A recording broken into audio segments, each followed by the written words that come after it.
Taste the Daily. எல்லாமே நல்லா இருக்கும், எல்லாருக்கும் பிடிக்கும். The Chennai Silks தரமான ஆடி, பெருமை மிக ஆடி. உயிருக்கு ஆபத்து இருக்கிறது. என்னை திட்டமிட்டு இந்த அரசாங்கம் கொலை செய்ய பார்த்தது. மதுரை பக்கத்தில் என்னுடைய வாகனத்தை நீங்க பார்த்தா தெரியும். படம் பிடிச்சு தயவு செய்து ஊடகங்கள் போடுங்க. ஒரு கார் எடுத்து போடுங்க. என் காரை என்ன பண்ணி பாருங்க. பின்னாடி போங்க, பின்னாடி பாருங்க. உடைச்சு காரை பின்னாடி லாரியை கொண்டு வந்து தொடர்ச்சியாக திமுக அரசாங்கம் என் மீது ஒரு 11 வழக்குகளை போட்டு முடக்க நினைத்தது. அதே போல் மீண்டும் ஒரு வழக்கை போட்டு பொய் வழக்கை போட்டு முடக்க நினைத்தது. நீதிமன்றத்தில் எங்களுடைய வாதங்களை எடுத்து வைத்தோம். அப்பட்டமான இது பொய் வழக்கு. இது 14 ஆண்டு கால எங்களுடைய நாம் தமிழர் அரசியலில் நாங்கள் பட்டியலின சமூக மக்களுக்கும் ஒடுக்கப்பட்ட சமூக மக்களுக்காக தான் அரசியல் செய்கிறோம். நான் என்னுடைய வலையொலியில் கிட்டத்தட்ட 1800 காணொலியில் 800 காணொலிகள் ஒடுக்கப்பட்ட சமூக மக்களுடைய வழிகளையும் வேதனைகளையும், குறிப்பாக வேங்கை வயல், மேல்பாதி, சங்கரங்கோயிலுடைய சாதிய பிரச்சனை, நாங்குநேரில் சாதிய பிரச்சனை, இதுக்கெல்லாம் ஆதரவாக நின்று அந்த மக்களுக்கு ஆதரவாக நின்றுக்கிறேன். ஆனால் என்னை SC/ST அப்படிங்கிற ஒரு PCR சட்டத்தில் என்னை முடக்க பார்த்து திமுக அரசு. அது அப்பட்டமான சட்டத்திற்கு புறம்பான வழக்கு.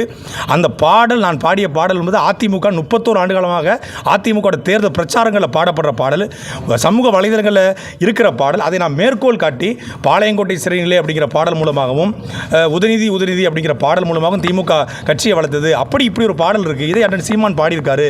இது அதிமுகவோட பாடலும் மேற்கோள் காட்டி தான் பேசினேன். நான் எந்த சமூகத்தையும் இழிவுபடுத்தி பேசலை. குறிப்பாக அந்த சொல்லப்படுகிற சண்டாளர் என்ற சொல் ஒரு சாதிய சொல், அது இழிவான சொல் என்பது சத்தியமாக எனக்கு தெரியாது. அதை நான் இன்றைக்கு தான் புரிந்து கொண்டேன். ஆனால் அந்த வார்த்தையை பயன்படுத்தி என் மீது வழக்கு போட்டாங்க. மாண்புமிகு நீதியரசர் அவர்கள் நேர்மையில் நின்று இந்த வழக்கு செல்லாது என்று என்னை விடுதலை செய்திருக்கிறார். இந்த FIR போட்டதை ஏற்றுக்கொள்ள முடியாதுன்னு சொல்லியிருக்கிறார். அவருக்கு நாங்கள் ரிமாண்ட் பண்ண முடியாதுன்னு சொல்லியிருக்காங்க. இந்த வழக்கை உடனடியாக அந்த FIR-ஐ நாங்கள் நீதிமன்றத்துக்கு போய் குவாஷ் பண்ணுவோம். அதே போல் திமுக அரசாங்கம் இப்படி பேசுகிற நபர்களை எல்லோரையும் முடக்கிவிட்டால் இடிப்பாறை இல்லா ஏமாற மன்னன் கெடுப்பார் இலானும் கெடுங்கிறது போல யாருமே பேசக்கூடாது நினைக்கிறது அப்பட்டமான அடக்குமுறை. நீங்கள் பாஜகவை பார்த்து பாசிசம்னு சொல்கிறீங்க. நீங்கள் எனக்கு பண்ணதுக்கு பேர் என்ன? இன்றைக்கி என்னுடைய இன்னோவா கிறிஸ்டா காரை திட்டமிட்டு என்னோட காரில் அழைச்சி வந்தாங்க. டெம்போ டாலரை தான் அரெஸ்ட் பண்ணி கூட்டு வரோம். எனக்கு அழைப்பானை அதாவது அழைப்பானை F41A சம்மன் கொடுக்கப்படலை. நான் குற்றாலத்தில் பதுங்கியிருந்தா சொல்கிறேன். நான் என் வீடு கெட்டுவதற்காக வீராணத்துக்கு சொந்த ஊருக்கு போயிருந்தேன். புதுசாக கார் வாங்கி சொல்லி எங்கள் ஊர் அம்மன் கோயிலில் போயிட்டு மாலை போடுறதுக்காக போயிருந்தேன். அங்கே குற்றாலத்தில் குளிச்சுட்டு தங்கியிருக்கும் போது காலையில் செக் அவுட் பண்ணி ஊருக்கு போகும்போது வம்படியாக என்னோட 2 செல்ஃபோனையும் பறிச்சாங்க. இந்த வழக்குக்கும் என் செல்ஃபோனுக்கும் எந்த சம்மந்தமும் கிடையாது. நான் பேசுனது பொது மேடையில், அது எல்லா ஊடகத்திலையும் அவைலபிள் இருக்குது. ஆனால் என் செல்ஃபோனை பறித்து வம்படியாக ஏன் காரில் என்னை கூட்டு வந்தாங்க. கூட்டு வரும்போது அந்த ஓட்டுநர் முழுமையான போதையில் இருந்தார். போதையில் தூக்கத்தில் இருந்து திட்டமிட்டு சிறுலிருத்தூர் பக்கத்தில் என்னை விபத்துக்குள்ளாக பார்த்தாங்க. ஆனால் அது அந்த நேரத்தில் என்னுடைய ஓட்டுநர் பின்னாடி இருந்து எச்சரித்தார். மீண்டும் மதுரை பக்கத்தில் என்னுடைய வாகனத்தை நீங்கள் பார்த்தா தெரியும். படம் பிடிச்சு தயவு செய்து ஊடகங்கள் போடுங்க. ஒரு ஊடகவியலாளருக்கு, ஒரு கட்சியினுடைய பேச்சாளருக்கு உயிருக்கு ஆபத்து இருக்கிறது. என்னை திட்டமிட்டு இந்த அரசாங்கம் கொலை செய்ய பார்த்தது. மதுரை பக்கத்தில் விளாங்குளம் அப்படிங்கிற அந்த டோல்கேட்டு பக்கத்தில் காவலர் கொண்டு போய் ஒரு கார் மேலே போதுவாக பின்னாடி இருக்கிற லாரி என் கார் மேலே மோதி எனக்கு முதுகு வலி, என் டிரைவருக்கு தலைமுழுக்க அடிபட்டு இருக்கிறது. அந்த வண்டி அதுக்கப்புறம் உடஞ்சதுக்கு பிறகு திருப்பி டெம்போ டாலரில் என்னை ஏற்றிட்டு வராங்க. முழுக்க இந்த அரசாங்கம் என்னை கொலை செய்ய பார்க்கறது. இந்த அரசியலும் எனக்கு உயிருக்கு பாதுகாப்பு இல்லை. தயவு செய்து நீதிமன்றங்கள் எனக்கு உயிருக்கு பாதுகாப்பு கொடுக்கணும்னு நான் கேட்டுக்கிறேன். ரிமாண்டர் ஏற்றுக்க முடியாதுன்னு சொல்லியிருக்காரு.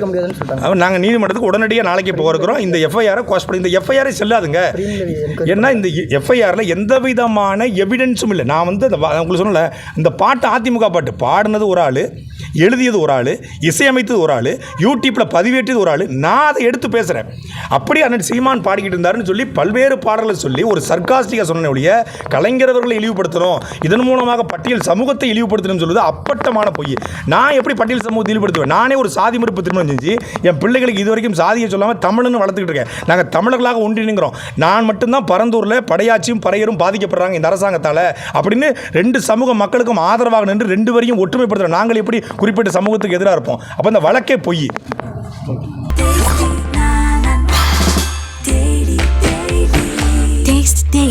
Taste the Daily. எல்லாமே நல்லா இருக்கும், எல்லாருக்கும் பிடிக்கும். The Chennai Silks தரமான ஆடி, பெருமை மிக ஆடி.